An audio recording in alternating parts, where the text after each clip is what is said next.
Nah, jadi saya mau bicara agak ke belakang sedikit. Oke. Orang kan banyak mengatakan bahwa yang meninggalkan PDIP itu Pak Jokowi atau meninggalkan Ganjar.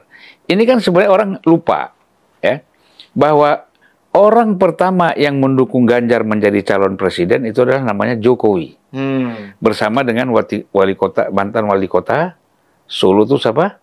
FX. FX. Ya. FX Rudi Gunawan ya. Ya, kan gitu. Mereka ini berdua lah yang merancang Ganjar untuk maju sebagai calon presiden. Sehingga berhadapan dengan DPD PDIP Jawa Tengah yaitu Bambang Pacul CS. Kan itu kita lihat. Ya.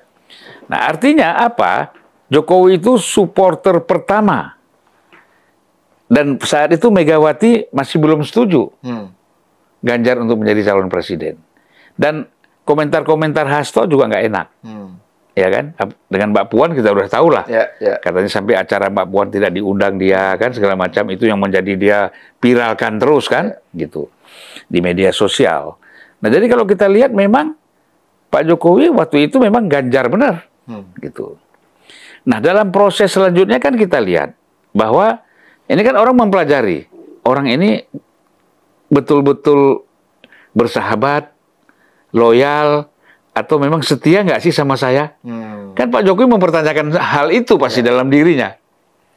Nah, terbukti tidak. Apa? Ganjar tidak ngomong dulu sama Pak Jokowi ketika mengatakan melarang Israel main di U20 ya. U20.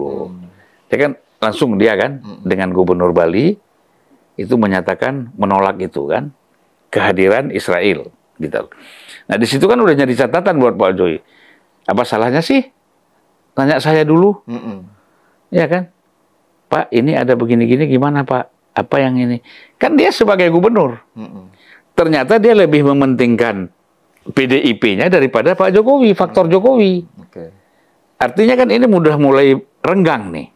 Di situ ya hubungan itu. Nah, kemudian bagi Ganjar dia berpikir juga ya wajar kalau dia berpikir bukan sebagai kawan, tapi berpikir sebagai politisi. Ya kan? Nah, di sini menyangkut aspek moral juga kan. Artinya dia berpikir, gua kalau ngikutin Jokowi, kan Jokowi nggak bisa calonkan saya jadi presiden. Nggak punya partai. Oke, presiden. Tapi tidak punya partai untuk mencalonkan saya. Kalau saya dengan Megawati dan PDIP, kan saya jauh lebih besar untuk menjadi capres. Jadi soal tiket ya. Gitu.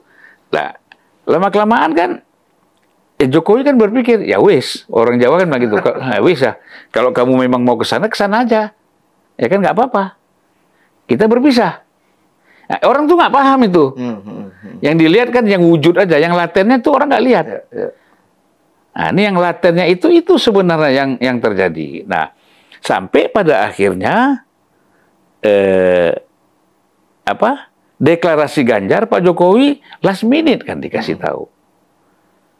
Dia kan sudah pulang dulu ke Solo, kemudian dikasih tahu besoknya balik lagi kan. Pas gitu. Menjelang Lebaran lagi. Nah, menjelang Lebaran, 2 hari menjelang Lebaran.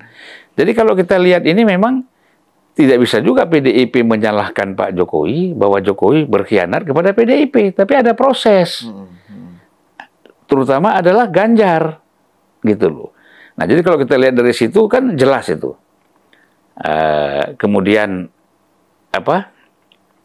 bagaimana tingginya survei Jokowi. Kalau waktu itu Jokowi dukung Puan, pasti Puan lebih tinggi Ganjar surveinya. Cuman kan udah Jokowi kan dukung Ganjar. Akhirnya semua orang mengatakan karena sering dibawa kemana-mana kan. Betul. Coba misalnya ketua DPR jalan sama Jokowi kemana-mana. Iya kan? Ketua DPR Puan Maharani keliling kemanapun Jokowi dia ikut mendampingi. Itu pasti bisa. Ketua Komisi 1 aja si Mutia bisa ikut Jokowi acara apa, banyak acara, apalagi ketua DPR. Kalau waktu itu yang diboyong sama Pak Jokowi keliling kemana-mana, ya pasti Puan lebih tinggi surveinya. Lebih tinggi itu kepak sayap kebinekaannya makin tinggi. Makin tinggi. Kan dulu istilahnya kan kepak sayap ya. Tapi karena orang lihat Pak Jokowi itu sering sama si Ganjar, akhirnya Ganjar dipersepsikan orang, oh ini Ganjar didukung Jokowi gitu loh. Makanya setelah Jokowi tidak mendukung Ganjar lagi, arahnya ke Prabowo, maka ambleslah surveinya dia. Dari 30 sekian menjadi 20 sekian kan, malah Anies lebih tinggi kan gitu. Betul. Nah, Dan itu diperparah dengan timnya Ganjar yang ofensif. ya, Ke Jokowi iya, makin drop. makin drop lagi. Nah, itu yang dilupakan gitu, Mas. Nah, tadi apa lagi, Mas? Enggak, tadi soal apa Mas Hasto. Mas Hasto kan belakangan ini agresif banget nyerang Gibran, dibilang bahwa Gibran Tapi sebelum itu kan Mas bilang tadi soal Mbak Mega kenapa Oh harus... iya, Mbak Mega itu kan sebelum Pilpres banyak bicara. Iya, dan juga kan wah ini jangan sampai ini intimidasi gaya Orde Baru. Beliau nggak menyebut nama, dan tapi pasti kan, menang satu putaran. Iya, menang satu putaran apa gitu kan. Arahnya kan seperti kayak begitu Heroik. gitu. Nah, tapi setelah heroik dan juga tadi Bang mengaitkan antara ini terjadi intimidasi nih oleh pemerintah kayak zaman Orba gitu. Jangan sampai itu, kita jangan takut gitu lah. Tapi begitu hasil Pilpres keluar, kan sampai sekarang Bu Mega belum ngasih pernyataan tentang hak angket, tentang oposisi, tentang Pak Jokowi, tentang apa itu nggak ada pernyataan sama sekali. Tentang MK juga nggak ada. Apa yang terjadi? Ya. Pertama kan kalau kita lihat sikap Bu Mega ini, kepercayaan dia itu tinggi kepada orang per orang yang dekat sama dia, kan gitu. Sehingga masukan-masukan yang diberikan itu pun juga dia terima dengan terbuka. Itu Bu Mega itu seperti itu. Kalau dia sudah percaya dan dia suka sama orang itu. Nah, orang-orang yang dia anggap kompeten, percaya, dekat, memberikan masukan, kemudian ternyata masukan itu berbeda sekali faktanya, kenyataannya. Iya kan? Misalnya fakta katakan kita sudah seperti Orde Baru. Nah, apanya tuh Orde Barunya? Ya kan? Kan susah itu. Itu kan pasti hasil diskusi, nggak mungkin Mbak Mega tuh punya pikiran seperti itu. Pasti ada masukan-masukan kepada Ibu Mega seperti itu.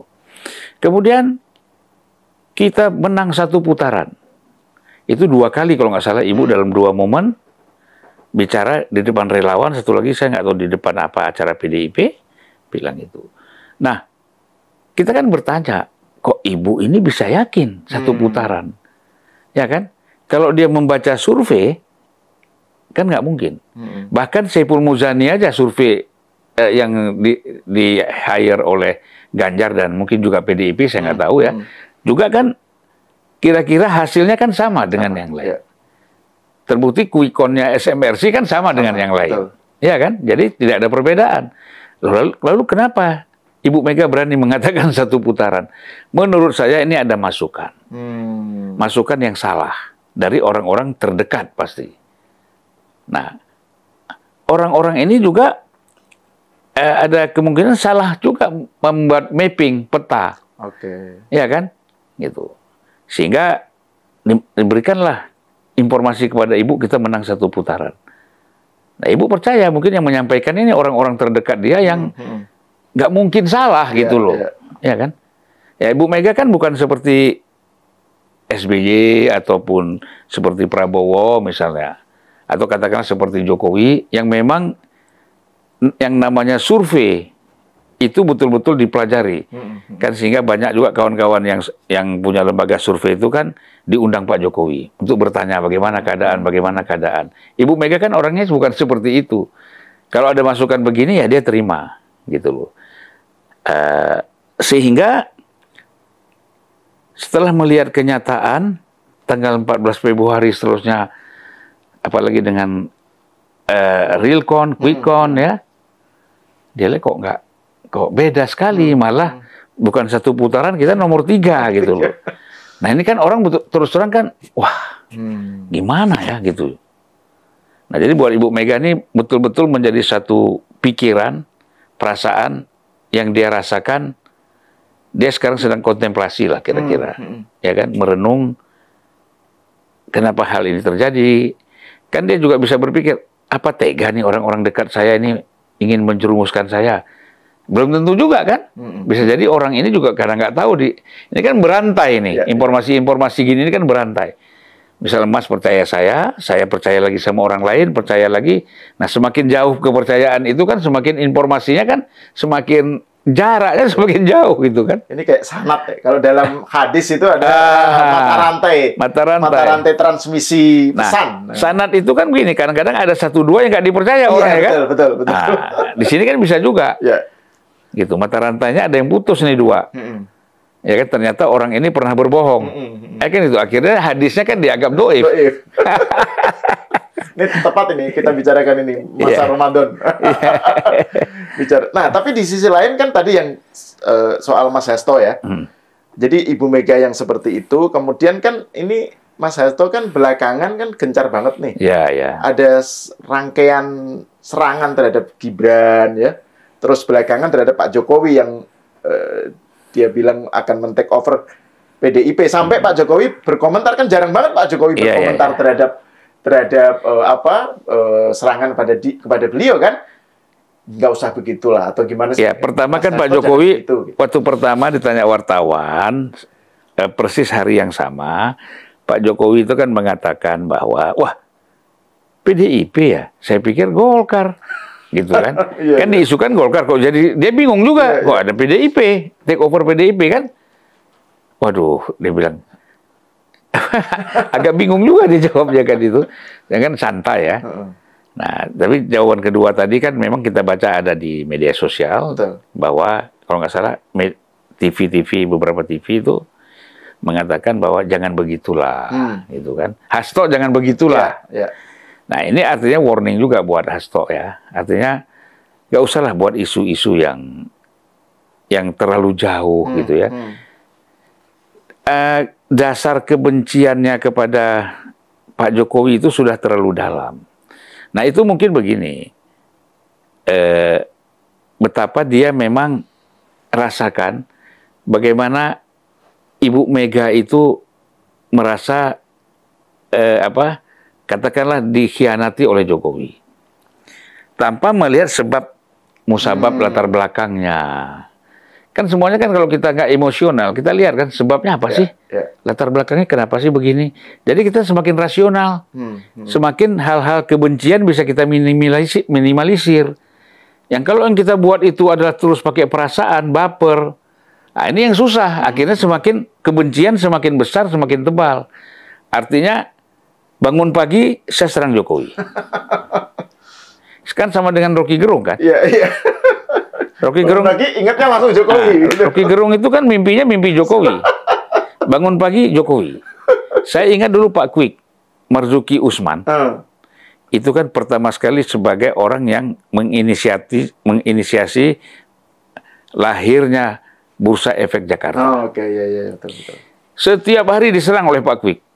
Sampai kata dia dalam satu pidato, Marzuki Usman, ada orang bangun pagi, bagaimana caranya ngomongin Marzuki Usman dan Bursa Efek Jakarta. Nah, tapi ternyata kan Bursa Efek ini berkembang dan dibutuhkan. Gitu. Waktu awal-awal tuh Pak Kwik nggak setuju. Gitu. Nah, itulah kira-kira ada orang yang memang bangun pagi, dia tidak kalau kita kan di dalam Islam bangun pagi pertama mengingat Allah dulu. Kebaikan-kebaikan ya kan. Nah, ini enggak energi positif lah ya. Nah, ini kejelekan-kejelekannya. Bangun pagi apa ya kejelekan Jokowi? Itu saya kira udah. Jadi disinilah menurut saya, misalnya begini ya. PDIP melaporkan Rocky Gerung ke Bareskrim, Polda ya. Kemudian itu kan kasusnya karena kasus Jokowi. Tiba-tiba PDIP menarik lagi, ya kan? Nah, jadi maksud saya, ya memang ini antara, saya tidak melihat ini PDIP ya, ini ya Hasto lah, yang memang narasi kebencian itu betul-betul dibangun. Tapi ada juga beberapa orang ya, seperti Chico Hakim, Deddy Sitorus misalnya, beberapa orang yang lain, Masinton, termasuk kan kawan dekat Pak Jokowi juga di PDIP itu kan siapa? Kok jadi lupa aku. Rambut gondrong siapa? Si ini Adian tapi itu Adian, ya. Kok lupa saya Adian tapi itu Pulu misalkan semua itu menyerang. Tapi kan sekarang nampaknya yang terbuka sekali kan Mas Hasto. Mas Hasto. Dan Mas Hasto ini kan serangannya menjadi, kalau kita baca dalam kaitannya dengan power game ya, itu menjadi menarik dan penuh dengan banyak menimbulkan pertanyaan ya terkait dengan hubungan PDIP dan Pak Jokowi, karena seberapa jauh sikap Mas Hasto ini mencerminkan sikap PDIP terhadap Jokowi gitu loh. Karena kan juga ada yang bilang itu loh Bang, yang soal bahwa ada dua faksi lah di PDIP. Di PDIP ya. Iya kan, ada faksinya Mas Nanan yang diwakili oleh Mas Hasto yang ofensif, ada faksinya Mbak Puan dan Bambang Pacul yang lebih akomodatif pada Pak Jokowi. Nah itu seberapa jauh ini fenomena apa gitu yang tadi itu agresif kepada Jokowi ini? Kalau dikaitkan dengan soal itu. Ini kan persoalan, kembali lagi persoalan pencapresan Ganjar. Kan berangkatnya itu dari situ. Jadi belum move on. Ya, gitu ya? Mbak Mega, Mbak Puan, Bambang Pacul, Trimedia Panjaitan, beberapa orang yang disebut Dewan Kolonel itu, mereka kan menolak itu. Pencapresan si Ganjar gitu.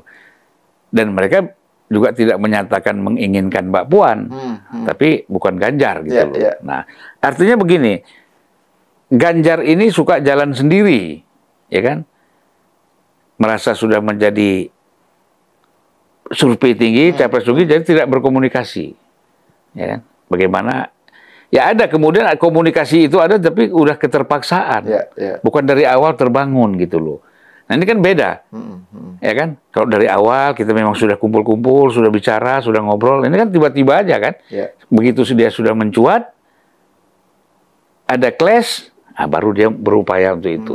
Tapi mungkin setelah dia dicalonkan resmi oleh PDIP sebagai capres, nah mungkin jarak ini terbangun lagi nih, ya kan? Gua ada capres apa urusannya, kan gitu. Nah itu yang membuat komunikasi itu antar satu faksi dengan faksi yang lain itu semakin tebal jaraknya itu, ya, semakin jauh.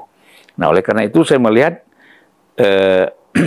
kalau Mbak Puan ini kan memainkan dengan pendekatan soft ya. Nah, jadi dia mencoba melakukan pendekatan, menghadiri acara-acara tim Prabowo. Kemarin buka puasa di rumahnya siapa? Rosan misalnya ya. Kemudian mungkin dia membuka peluang besar agar Prabowo bisa ketemu Ibu Mega, karena memang tidak ada problem gitu. Wajar saja kan gitu. Nah, jadi di sini kan orang berpikir bagaimana Ibu Mega itu tidak suka betul sama Jokowi. Bahkan ketidaksukaannya melebihi SBY, terhadap SBY. Ya. Tetapi kan orang berpikir bagaimana Jokowi nih, apakah merasa ditinggalkan ketika Prabowo ketemu sama Ibu Mega? Orang kan mengatakan, oh ini kalau ketemu berarti ini Jokowi. Nah itu juga. Nah, tapi menurut saya enggak. Menurut saya biasa. Ini kan orang sudah senior semua, udah paham gitu loh. Nah, kadang-kadang kita ini pengamat, ya, melihat ini terlalu serius gitu loh.